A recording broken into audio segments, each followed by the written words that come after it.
The following is a production of DallasCowboys.com and the Dallas Cowboys Football Club. How about them Cowboys? Go Cowboys! This is Girls Talk, Boys Talk, presented by Jigsaw Dating, preferred dating partner of the Dallas Cowboys, and broadcasting live from Dallas Cowboys World Headquarters at the Star. Now your host, Nicole Hutchison. Cowboys Nation, welcome into Girls Talk, Boys Talk, presented by Jigsaw, the preferred dating partner of the Dallas Cowboys. In the SWBC studio, I'm Nicole Hutchison alongside Aisha Morrison, Jess Navarez, and Christy Scales. Ladies, I wish we were obviously being reunited on some better circumstances. The Cowboys falling in AT&T Stadium, 28-25, the final over the Baltimore Ravens in Week 3. Now they're 1-2 in the season. Let me just start with this one. Did that loss surprise y'all at all? After your opening drive with 3 penalties, no. No. Yeah. I hate to be so pessimistic and have called it that early, but I called it that early. Like, the fourth quarter genuinely surprised me. Yeah. But after you start a game with that tone, you're already putting yourself in a very mucky situation to get out of. Yeah. What about you? I like Chris Gill. Yeah, no, not surprised at all. There's no shame in losing to the Ravens, who were in the AFC Championship game last year, had the most wins, bring back the reigning league MVP, and even though they were 0-2, everyone knows they were playing below their standards, but for it to feel like Groundhog Day, like a repeat of the week before, where you're just getting gashed in run defense and making mistakes on offense, and as you say, opening kickoff on special teams, I thought it would be a much better, more evenly matched game, but the inability to stop the run and the inability to establish a run game, if this doesn't get fixed, it's not going to work against New York or Washington or any of these other teams. They just have to improve. And where does that improvement come from? Unless it's upgrading the personnel. I don't know. I think it's something that we can talk about as we go along there. But am I surprised that it's a loss? No. But was I expecting a much better effort or much better production? Absolutely. No. Next question. Straight to the point? No. It's a lot of the same. Christy broke it down. Yeah. Retweet. I ain't got to say it again. Yeah, retweet. And it looked worse from the sideline up close than it did watching it. I always watch the replay on TV later or watch some of the all 22, and it was even worse because it was like last week where you're just sometimes getting blown off the ball and losing in the trenches. And Nicole, I saw you tweet. Man, it's a copycat league, ain't it? And it's true. Mm-hmm. Like, a lot of the things that the Saints had success with, attacking the edges, specifically in the run, screens. Screens. Yeah. Those were the same things. And then you talk about the penalties, ladies. Like, the penalties were damning. Like, they were so bad. And it's the moments. Anytime they got momentum, anytime they start getting a flow. Yep. And, so from the offensive side of things, there's a lot going on, and defensively, that stuff's not going to get fixed until certain things are fixed, like Christy mentioned. I think what I'm not going to use pisses me off. Actually, no. Screw it. Go ahead. It's a Monday. Host? Because I went back and read what Jordan Lewis had said today in locker room, because unfortunately I couldn't make it in person, and he said, you can't be detailed if you don't go to work every day and act like it. You have to practice how you play. You have to practice every day like it is your last day. It's Thursday, Sunday, Monday, and you're about to play a game. Pause. Because how long have we known that y'all had a game to play? Well, Mike McCarthy, he said that they didn't practice well this week. Exactly. But how? Yeah. That's the part that's killing me, is how do you perform the way you performed last week? And something inside of you doesn't rise to the occasion or realize the severity of it. And that's why I'm trying to figure out, like, it is a personnel problem in some spots. But is this a personnel problem, or is this a team culture? I can tell you internal situation. What you got? I can tell you what the vibe was in the locker room, and I talked to a few people in there. It was a pretty empty locker room, as you ladies can imagine. And I'm not going to sell out my sources here because I value what they tell me. Mm-hmm. I will say, I don't want to go as far as calling it a culture problem, but there's definitely a selfishness going on where it feels like guys are trying to impress Zimmer so much to where they're being selfish players. They're playing, Superman catch up, look at me ball. They're not nobody's playing. on this team having success. But so here's how what are I'm they playing saying. ball? That's why it's not working because they're too busy trying to chase plays. I'm glad you brought up Jordan Lewis. It was a 3-minute and 43-second interview. He said the word detailed, details, and detail 14 times. I went through and I counted because that's all he had to say today was it's the details, the details. And everyone said, well, what's the solution? He said, you work. You have to go watch film, be a pro, and understand how people want to attack you. So what it sounds like to me is there's some tension for some lackadaisical approaches to these games from some of the personnel not doing the assignments they need to do, which is watching their film, understanding their one-on-one matchups, and just not doing it. It seems it's very that simple. That's what it's lackadaisical. That's what it looks like on film. Well, one thing when you talk about not, doing more or different than what they're supposed to do, I wonder if, maybe to impress Zimmer, but that often happens when things are going poorly, especially in the course of a game. Mm-hmm. And the one thing, you have to do your job. Hate to quote Bill Belichick here, but you have to do your job because if you're trying to help your teammate fix something, then over pursuing, and then it opens up the backside. So there are certain things that happen. You just have to, and it's so hard to do that and stay patient. It's easier said than done. It's easier said They're than not done. trying to help each other, because you know that. What they're doing is they're afraid to get their snap counts reduced. That's what I will say. I don't know that I can go with that. I mean, I didn't agree with it. I'm just telling you what was told by some people in there, and there's a little carrot being dangled over of snap counts being decreased. And so people are feeling like they need to play catch up and do the most and have those plays, and they're not doing it because they're not studying outside of it. Yeah. Well, I mean, I'll say, Chrissy, finish I was just going to say, play snap counts, play calls, that's part of the competitive business, and it's not just the NFL and the Cowboys. You're always working for playing time. Yeah. But facts. I mean, all that y'all said was true, but also too, I mean, in reference to what we're seeing, it's not just. I get what you're saying, Jess, and that's valid. I'm trying to figure out how to word it. It's not just what Zimmer is seeing, as far as you doing your job right or not preparing. It is a personnel problem as well. Yeah, it is. Because I keep asking myself, DTs can't. A lack of good DT play can't be the result of what we're seeing in totality on the defensive side, and that's true. Mm-hmm. But I will say, Mozzie warranted a double team, I think, about 4 or 5 times in this past game. Other than that, it's one-on-ones. And it's a lot harder for your ends to operate. And again, I'm not saying it's right. And I think it takes a different type of mental fortitude to be able to say, you know what, bro? I don't know if you're going to do your job, but I'm going to do my job. But these guys want to win.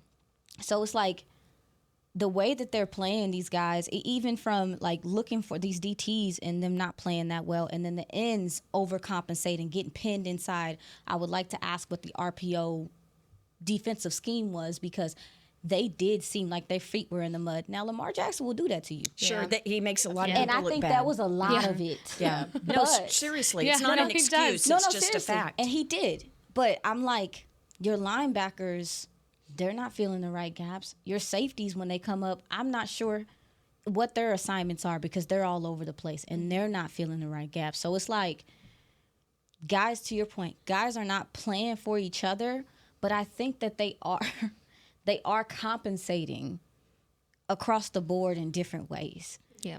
And it's very odd because you have the personnel. People would give their left toe for this defense right now. Absolutely. Just their left toe or both toes? Without the interior defensive line still being okay, because you have skill in so many different places. However, You telling me that you not having adequate DTs makes you look like this? I can't wrap my mind around it. And that's why I'm saying some of the things you ladies are saying from the locker room, it feels like it might be a little bit more than that. But also, too, and I'm going to you're good. Shut up. When you have coaches on almost all one-year deals, does that play into any of your, and it shouldn't, quote unquote, but the uncertainty, the knowing that there's a possibility that this system that you're taking so much time to learn may not even be the system next year. And I understand that's the business, right? That's the business. But at the same token, it's like we heard them speak so highly of Zimmer. We've all through camp, everyone's talking about, oh, if you're not playing your assignment, he's gonna take you out. We see that. People worried about that. But like they're not doing fundamental things right. But they did in the second half, though, holding the Ravens to just one touchdown. I mean, you saw the adjustments kind of be made. It was some intensity, but the Ravens Ravens also was like, if we want to turn this thing up on you another time, we can. Yes. I will say that they do have a history clearly, because they fans are still tight. They don't care. The people I know that's Ravens fans are still pissed because they're like, we need to close games. So they have a tendency to take their foot off the gas when they have a lead anyway. The wheels fall off. But I will say I did feel like the intensity it was a little bit picked better. up, and they did find some things. Mozzie Smith had a fantastic fourth quarter. I thought he played maybe his best quarter of football we've seen him play. So there was some good things that they did adjust to later in that game. But Yeah. You know what's so interesting, though, is the Ravens actually, following week 3, lead the league in penalties. Oh, they were awful. They in the have, second half. in total, they have shooting themselves in 31 the foot. penalties for 278 yards on 469 plays. They had 7 in week 1, 11 in week 2, 13 for 105 yards yesterday. And they still won the game. Yeah. That's a sloppy game. If you're on the other side and you're a Ravens fan, that should piss you off. 13 penalties in one game. You're not always going to win those ones, and they were this close from not doing that. It was not. What's so frustrating, too, is you even go back to that first drive. I knew with those penalties and them not scoring, I said, that's going to bite you in the butt. Both 2-point conversions, not getting it, that's going to bite you in the butt. It wasn't far off for the Cowboys to come back and win this game. And I think, to your point, Aisha, about personnel, it's frustrating because you cannot just continue to blame the DTs for all of these issues that are happening. And something, too, Jordan Lewis said today that people are gunning for them because they're not detailed. Here we go, word of the day, in what their work is, and people are taking advantage of that. And he said this has always been a problem. He mentioned that. They said, well, how do you fix it? He said, it's always been a problem. So I thought that was a little interesting. I don't know. I better keep it on the playground. Can we talk about the missed tackles that they had? Can yesterday? we? Please, 17. Please. 12 of them were forced by Derrick Henry. Can we talk about it? Please. Very difficult to tackle. Even more He's difficult. huge. He's I've never slippery, seen too. him in person, and he is massive. At the half, I believe that the Ravens were averaging, I think it was like 8 yards. It was close to 8 yards I got it. before contact. Yeah. I'm sure that went up as the game went on. And y'all, I don't think y'all, I know y'all understand. Y'all are smart women. Y'all, that's a lot of yards. That's a lot. Nobody is touching this human until he has a first down already. Yeah, and by the time when you get 8 yards beyond the line of scrimmage, you're going against the smaller guys. Exactly. Yeah. So it put a lot of stress on your secondary, and y'all, the linebackers just look. I'm not going to say they look confused because they don't look confused, but they have the problem also too is that with this defense, and I was just talking to my friend John about it. With this defense and the way it's constructed, you have to do your job, because if you don't do your job, like if there's an opportunity for you to make a play, you got to make the play. And we saw too many missed tackles, too many bad angles, missed assignments.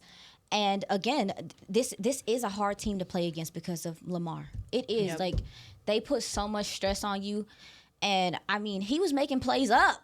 God dang! Did you see the play where Micah spying him so ridiculous. and Lamar? Micah's waiting for him to make a move, Which is the right and Lamar's thing. waiting for him, Micah, to make a move. He just stared and right it was back like at it was him. like a standoff, and so finally Micah committed, and Lamar just went the other way. Listen, do y'all like and for a defensive player? It has to Crazy. be mind-boggling. Yeah. And Tank, there were quite a few times Tank was out of position. I mean, like he's playing physical, but you out of position, big dog. Yeah. And Micah's and I thought Micah didn't play terrible. I don't think he played bad. I feel like there were times that he might have trusted people too much, like in a couple of instances. So that's kind of what you hear from him. But it's guys are pointing fingers. It looks like that on film. The body language, and people want to talk about CD, baby. The body language on the field from a lot of the players in general. Yes. In general, it's not just CD. Like It's defeated. I'm terrified. It's defeated. I'm terrified because, baby, I don't want to go through this all season. But I'm also terrified because it's like, it's different when the locker room starts to feel shaky. And last year, we talked about it, like, this locker room seemed very together. Yes, absolutely. Very together. And I don't know, is it because, like, I mean, losses do that to you, especially losses that you continue to lose the same I think, way. yes. And it frustrates the hell out of people. I mean, because me as a former tennis player in college, if I lose the same way and keep getting my butt whooped the same way, I'm going to get pissed off. Now, it's up to you to figure out the root of it. And it seems like they want to, but they gotta have accountability. And of course, I mean, they're teammates. They're not finna just be like, oh, it's so and so's fault. It's so, like, they're not gonna do that. But I think that they gotta dig down deep and figure that out ASAP. But we gotta take our first break, and we will be talking offense, the offensive side of the ball, on the next segment. So you're watching Girls Talk, Boys Talk, presented by Jigsaw, the preferred dating partner of the Dallas Cowboys. We'll be right back. It's the official men's skincare brand of the Dallas Cowboys, Jack Black. And right now, Cowboys fans can get 15% off their $75 order. Plus, because every deal needs a playmaker, your order will include a free 5-piece skincare set and free shipping. The Jack Black Playmaker is 4 of Jack's favorites and a full-sized intense therapy lip balm. Make a play for the Playmaker at getjackblack.com/Cowboys with the code CowboysVIP. That's getjackblack.com/Cowboys with the code CowboysVIP. We know that juicy, cheesy, grilled to perfection burger sounds amazing, but it does sound like something is missing. Pepsi, baby! The yin to this burger's yang. Burgers and Pepsi go together like burgers and Pepsi. This perfect blending of flavors makes every bite of lettuce, every sesame seed on the bun, and every sip of that crisp, refreshing, ice-cold cola a journey to Foodtopia. Burgers, better with Pepsi. That's what I like. At Jigsaw Dating, we obviously want the Cowboys to bring that 6th ring home. But to be honest, we're more focused on finding the person who will put a ring on your finger. That's why we created a dating app that reveals your face through meaningful conversation, so you can date deeper. Because it's personality that matters the most, not looks. Join Jigsaw Dating today, dating partner of the Dallas Cowboys.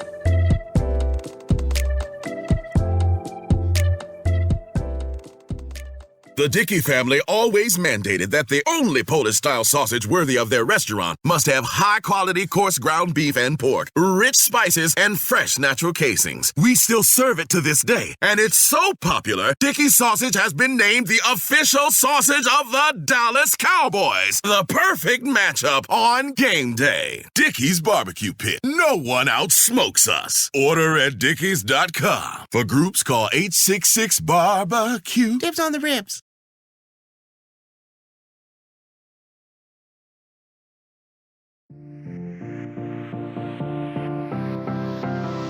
Come shop at the Star in Frisco on Saturday, September 28th from 10 a.m. to 4 p.m. at the Flea Styles Market at the Star, presented by Maker's Place by Michaels. Featuring 50-plus local makers offering art, fashion, home decor, jewelry, and kids items, Market at the Star is always a favorite. Admission is free as well, so visit thestardistrict.com for more information. You know what also is a favorite? Oh, what? When the Cowboys win games. Yeah. But unfortunately, we don't have that luxury today. No. It's okay. It's a sad day in the Star. It's 2 weeks. 2 weeks. It's all right. Oh, Jesus. The good news is it's a short week, though. You get this turned around. Is that good or and bad, though? Turn those frowns upside down. Yeah. Because if it's 3 in a row, Wash it, and then you got a long weekend to stew on it. You know what? Let's not even think about that. Yeah. But you're right. Here's the thing. When it's Oh, a short God. week, that 24-hour rule, it's not even 12 hours. You've got to make the corrections quickly today. Move on. We're going to hear from Mike McCarthy a little bit later. In fact, we're going to go about 5 or 10 minutes short in the show today because we have to clear out for McCarthy's press conference, and we'll go up and listen to what he has to say. But there is no time to sit and lick your wounds or point fingers. There is time to look in the mirror, fix what you can do, and get it turned around because it's a division game. You want to get the sour taste out of your mouth out of these last 2 weeks. And so it's laid out in front of you. Yeah. Talk about Christy, you should go say that in the locker room. Well, you should go in there. they know. I mean, no, Yeah. they know. Christy, they know. Christy, you You should go say pinned it. this perfectly because you talk about the ability to turn around quickly and have that short mindset. Well, CeeDee Lamb struggled with that on Sunday. 4 catches on 7 targets. And allowed a fumble. And we saw the frustrations with him on the sideline between him and Dak. Let's go ahead and listen what Dak had to say post-game real quick. Time away from the building to being in the building, just being a pro and understanding that you can only get so many practice reps, but you can watch the film, you can do all these other things that'll help make up for it. And we just got to be more focused and that's what, to me, on offense, we haven't been as focused as we should. Had a lot of, or a few mental errors that were crucial, I guess you could say, just the timing-wise. And to me, it just goes into being professional and understanding what you got to do. Saudis of the Athletic Deck, with body language and CeeDee's body language, how do you balance the passion that he shows versus making sure like he doesn't get too down either on himself or on the offense as a whole? Yeah, I mean, reading body language, I'm not really into it. I'm just into making sure he doesn't get down on himself. The body language, whether it's good, it's bad, it's irrelevant. It's where his mind is, and so he's going to be disappointed when you're passionate. When you expect a lot from yourself, you're going to be that way. So for me, it's about just letting him know, hey, next play, wipe it clean. Who cares what happened when you have an opportunity to go fix it this next play or make a better play? So if you're sitting in that, dwelling on that, your mind's not in the right place to move forward. So for me, it's about just always talking to not only him but the other guys of don't dwell. You don't have time to dwell. You look at the way that game ended, and I feel like if we don't dwell in different places on offense, it's a different game, obviously, and who knows, a 2-point conversion away from a tie game and a red zone trip away from a different ending to that game. So that's my point, is you can't dwell. Things happen fast in this league, and you always have an opportunity. You always have a chance as long as there's times and as long as you have the ball. I wanted to play that just because I felt like that was crucial last week, this Sunday, and in the weeks before. I mean, we all know what CeeDee Lamb's production means to this team. And when you don't have that, it's almost kind of like, what else do you do? How detrimental, and if it wasn't, you can say that as well, but I want to ask, how detrimental was CeeDee's performance and seeing kind of the struggles on the sideline? Well, the crucial fumble there early in the second quarter, he got down on himself and really didn't get out of that funk, even in the fourth quarter when the team's mounting the rally and scores the 3 touchdowns. It was very un-CD-like because he's normally the positive energy, the magnetic smile, not that things are always rosy and cheery on the sideline. That's not the case. But he was more subdued and frustrated than I've seen. But I think it goes, part of it was just he knows that it was such a crucial turnover in the red zone there early in the second quarter. Now, I always have a problem with fans and media, and it's not fans' fault because you only see what you get to see, what media provides. But when people make judgments off of 20 or 30 seconds of video that is clipped together from a 3-hour game on the sideline. So I've always thought that has been unfair. But I will tell you, because I've been 26 years on the sideline, that, he was down yesterday. He was frustrated. And didn't get out of that funk. Also, towards the end of the game, there were a couple times in those last couple of offensive drives where he was on the sideline. And it's common when you're a wide receiver if you have like a route that's far down the field and incomplete or whatever, whether it comes to you or not, you rotate out. You come off because you're speed and you're trying to get. Yeah. He was off quite a bit in the second. Well, I say quite a bit. He was in on 71 of 80 offensive snaps. 80 snaps is a lot for an offense in a game. And frankly, when he came over to the sideline a couple of times, he was kind of down on a knee or bending over, and I won't say sucking wind, but just trying to catch breath and get rejuvenated. So I'm not completely convinced that with a 80 snap game that it's full conditioning yet. Game conditioning, because he missed all of camp, and he's had three practices. Three games so far.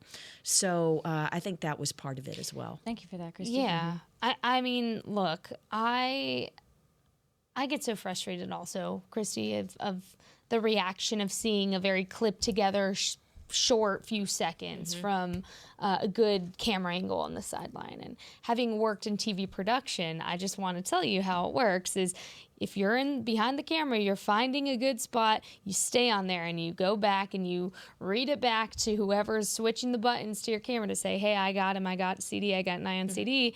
They take it and then they have to go away from it. So you're only getting a snippet. You're not seeing the full thing, to Christy's, point. But what I will say is, what do you guys want from CD? You guys want him to sit there and not care? Because I think it'd be more concerning if he was sitting there like, oh, I don't care. I don't care that this is 2 weeks of the same thing over and over again. I don't care that, the defense is putting us in this hole to have to be productive and we're having red zone struggles. I don't care. Like, would you rather have him be smug on the sidelines than showing something? Because I understand, like, what the video looks like. I get it. But also, to me, it's kind of, I heard Zach Wolchuk say this on The Fan, it's very much Dez-esque of it kind of comes with the 88 of like, you have a high and you can shake your head, let me finish. It's very much like the spotlight's on you, you're gonna be toned as like if you have an attitude or whatever. I feel like it just follows an 88 thing. Zach didn't mention that, but he mentioned like comparatively to Dez, kind of the same situation. But I just feel like, what do you want him to do in that situation? Sit back and give up and not care? Like, it's ridiculous. Yeah, but you can't let the negative energy be pervasive. Exactly. And I feel like it wasn't the just reason him, why though. I started to shake my head a little bit about the Dez part Yeah. is Zach, and you are right. I agree that wearing that 88 and being the number one receiver and now making $33 million a year, that focus is going to be there. You're not going to get away with anything on the sideline. But other wide receivers, it has been, give me the ball, give me the ball, give me the ball. And Michael Irvin was that way, not because he was selfish, but because he felt like, give me the ball because I can help you win. I can help you win. That's how the guys feel. But but it was less, yesterday was less about, give me the ball. Right. And it was, just frustrated. Just frustrated. Yeah, I mean. But people are going to perceive it how they want. I think I kind of underestimated this Ravens secondary a little bit. Can I say something about that, though?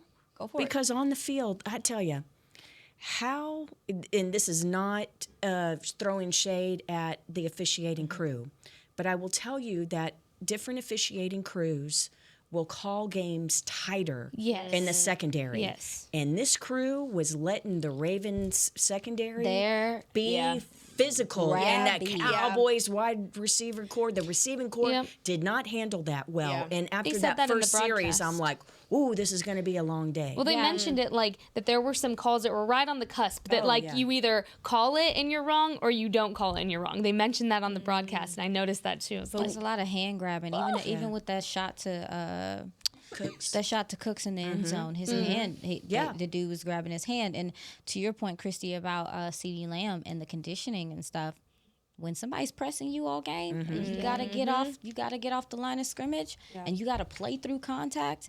That's what. And again, maybe you're right, Christy, in a sense of his body isn't where it needs to be for him to do some of the stuff he needs to do as far as like him being in game shape. But I also will say, like, I need, you asked what he could do. I need him to find himself within himself, because I haven't seen him get that upset like that either. And it didn't feel like he was mad at what was going on. He did seem more upset with himself. Yeah. But I audibly said, watching the game, get him out of there, let him regroup. Because he is reeling, in a sense, right now. We saw him literally just doing basic things that he already knows how to do. Like, he's cutting off routes. He's not finishing. This is one of the best hand catchers in the NFL. And balls are bouncing off his pads. Like, he's not mentally there. And I honestly, and I've always learned that when a player is not completely mentally there, they have to, that's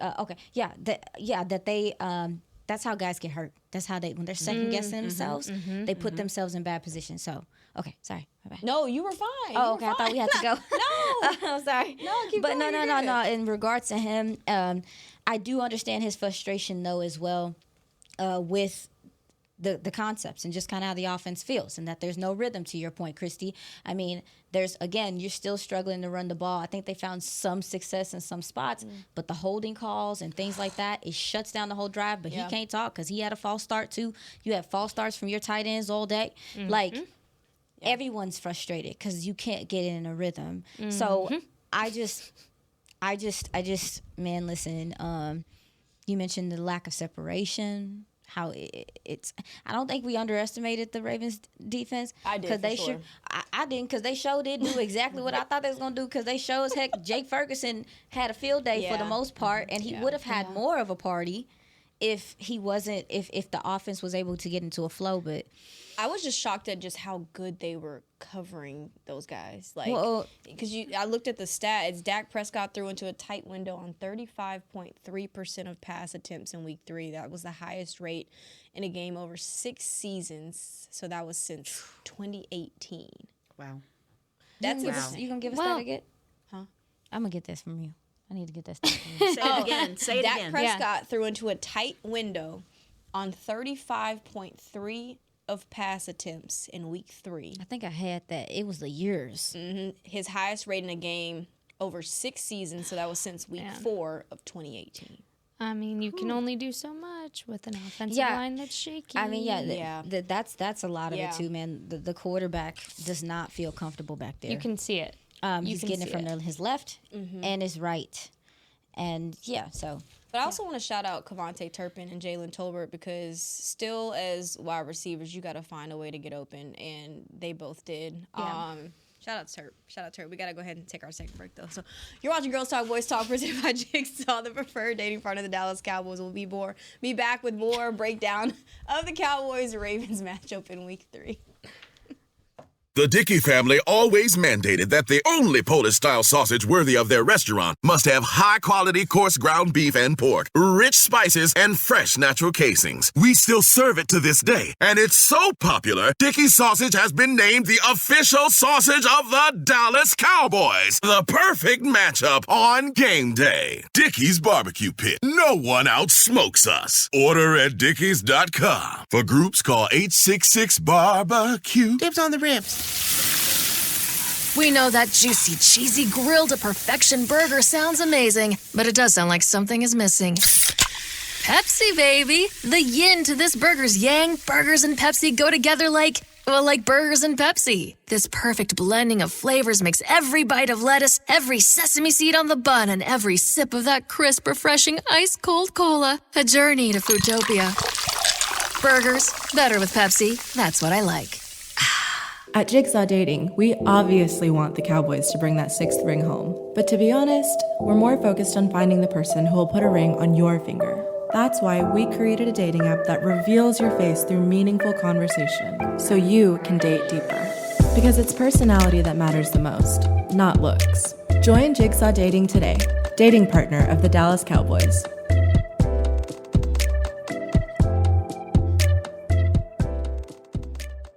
It's the official men's skincare brand of the Dallas Cowboys, Jack Black. And right now, Cowboys fans can get 15% off their $75 order. Plus, because every deal needs a playmaker, your order will include a free 5-piece skincare set and free shipping. The Jack Black Playmaker is 4 of Jack's favorites and a full-sized intense therapy lip balm. Make a play for the Playmaker at getjackblack.com/Cowboys with the code CowboysVIP. That's getjackblack.com/Cowboys with the code CowboysVIP.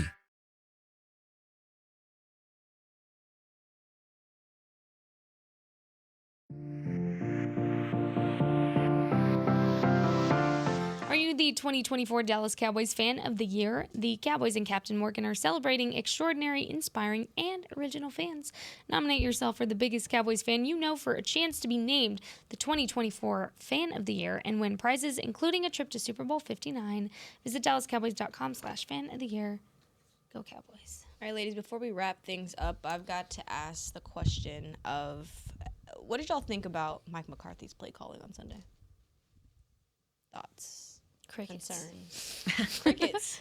Well, Okay. it's an incomplete still, just like the run game. I mean, you're not able to sustain drives.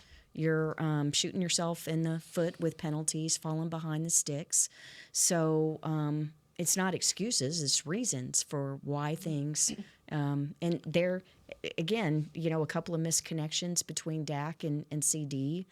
But Rico Dowdle was asked after the game, what about the run game? And he's like, we still haven't had enough attempts. It's the same thing that McCarthy said the past couple weeks, but it's true. It's true. And until you're able to get something with your run game where you're not constantly falling behind the sticks and forced to pass and letting the defense put their ears back and put all the pressure on Dak, it's going to be the same story until you get it fixed. Now, how do you get it fixed? That's the question. I guess my response would be, I'm not sure Mike McCarthy's done a whole bunch to change his play calling style. So I think it'll be a lot of the same of last year, I guess you want to say. But I will say, at some point in time, if this offense can't get going at all, like say after this game, we need to start looking at the offensive line. Yep. We need to start figuring out how to improve the offensive line because you do have depth pieces. You do have guys on this team that have versatility. If you're not getting enough, you got to figure something out there. Mm-hmm. That, in turn, I believe, will open up the scheme. Yeah. But I will say also, too, guys got to do their job also. Mm-hmm. Because when you talk about some of the drops, some of the stuff that's going on, it would put you in position to open up your run game and stuff like that.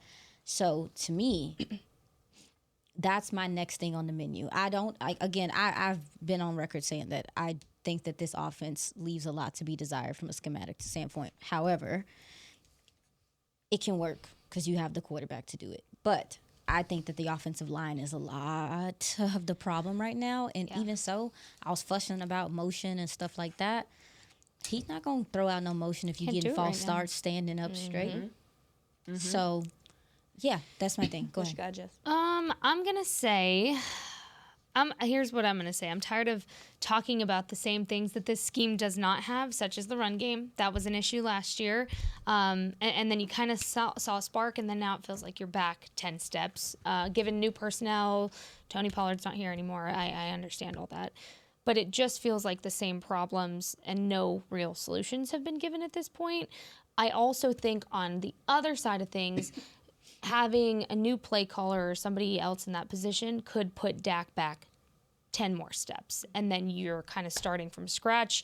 Defeats the purpose of this entire season. And why would you want to set your quarterback back more? I just think there's some things that Mike could do better for certain players, i.e. Deuce Vaughn. I think he is not being set up and put in a position to showcase his best.